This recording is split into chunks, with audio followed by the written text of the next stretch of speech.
تمام تعریف اللہ کے لیے ہے جس نے بعض دنوں کو فضیلت سے مختص کیا اور انہیں موسم قرار دیا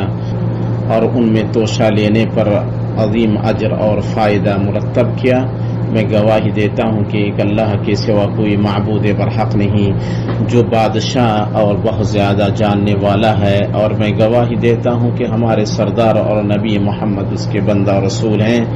جو نماز پڑھنے والوں، روزہ رکھنے والوں اور بیت اللہ الحرام کا حج کرنے والوں میں سب سے بہتر ہیں۔ اللہ درود نازل فرمائے آپ پر اور آپ کے آل و اصحاب پر جو ائمہ اعلام ہیں، اور ان لوگوں پر جنہوں نے آپ کے رخش قدم کی پیروی کی اور آپ کے منہج پر چلے اور مراد کو پا لیا۔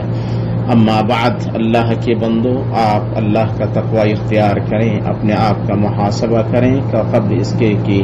آپ کا محاسبہ کیا جائے، اور دیکھیں کہ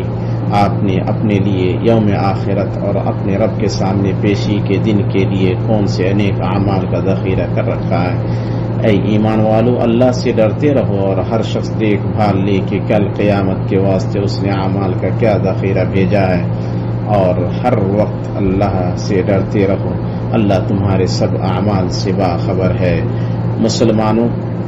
اس بندے پر اللہ کا احسان کتنا عظیم ہے جس نے اپنے آپ کو اللہ کے سپرد کیا، اس کی ہدایت پر چلا، اس کی رضامندی کے مطابق عمل کیا۔ اللہ تعالیٰ نے ہمارے لیے ایسی چیزیں مقرر فرمائی ہیں جن میں ہمارے لیے بھلائی ہے، جو ہمارے لیے بہتر ہیں،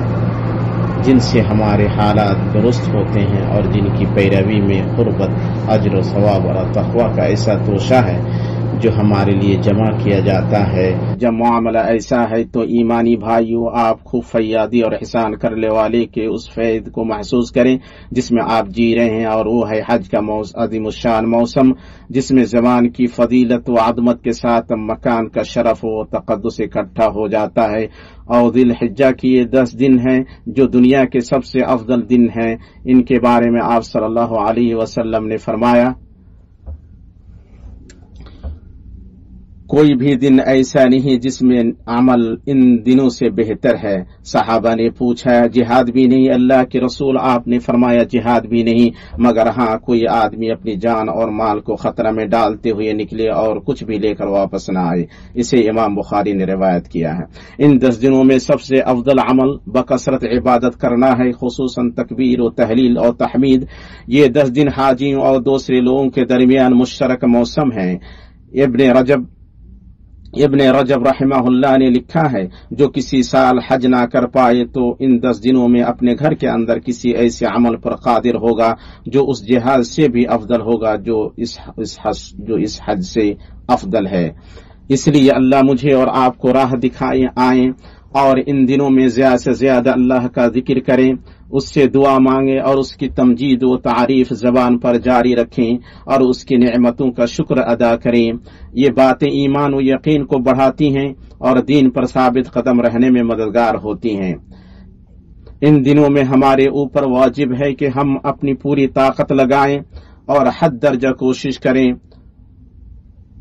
اور جو نیک اعمال بھی کر سکتے ہیں انہیں انجام دیں، جیسے نماز، روزہ، صدقہ، کھانا کھلانا،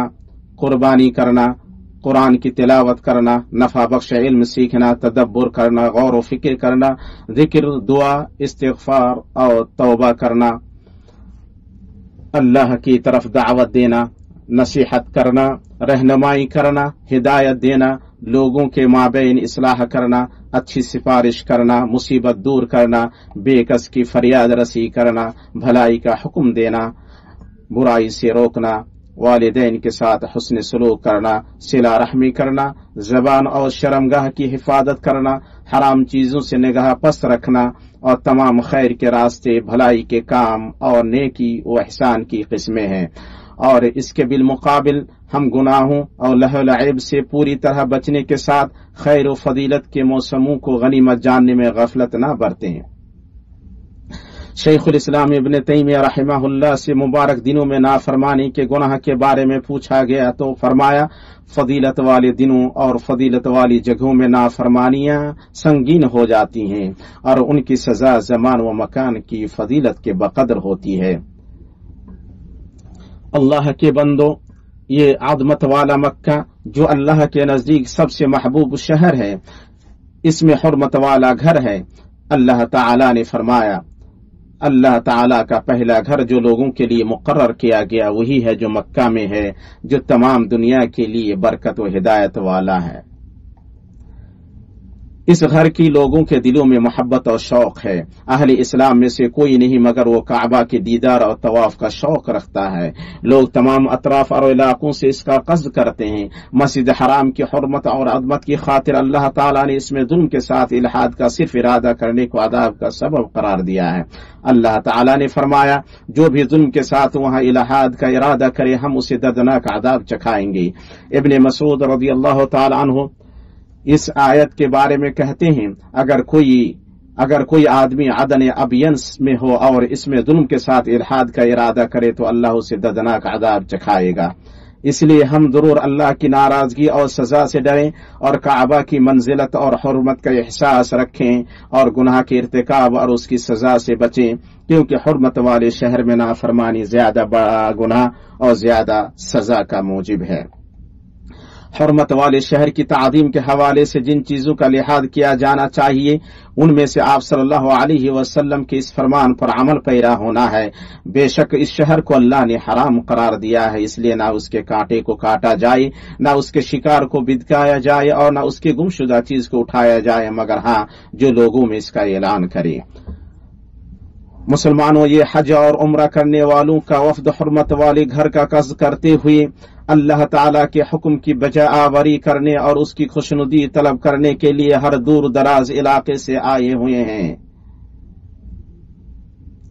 تاکہ وہ اپنے فائدوں کو دیکھیں اور اللہ نے انہیں جو چوپائے عطا کیے ہیں ان پر گنے چنے دنوں میں اللہ کا نام لیں اور ان میں سے خود کھائیں اور خستہ حال فقراء کو کھلائیں، اپنے مناسک کو پورا کریں، اپنی نظریں ادا کریں اور پرانے گھر کا طواف کریں۔ وہ اللہ کی حرمتوں کی تعظیم کرتے ہیں۔ قومیتوں اور زبانوں کے اختلاف کے باوجود ان کی زبانوں پر تلبیہ، تکبیر اور دعا جاری رہتی ہے۔ وہ ہر طرح کی گندگی اور جھوٹی بات سے پرہیز کرتے ہیں۔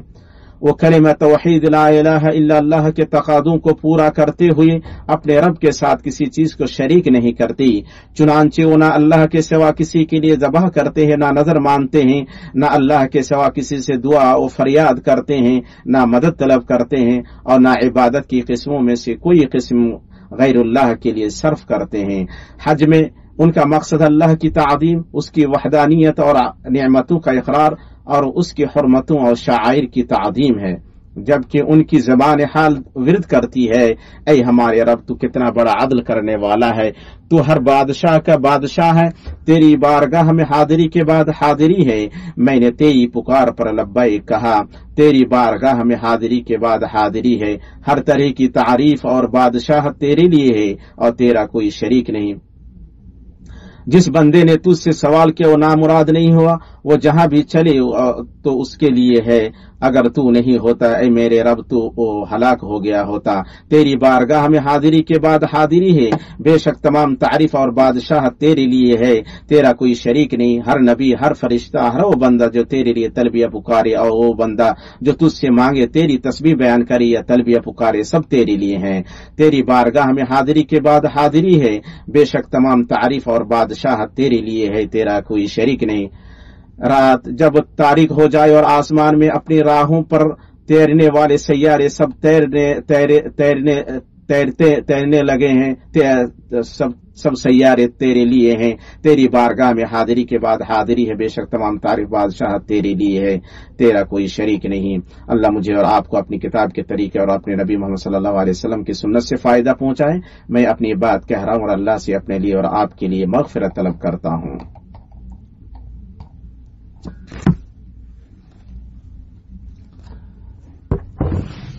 تمام تعریف اللہ کے لیے ہے جس کے لیے دل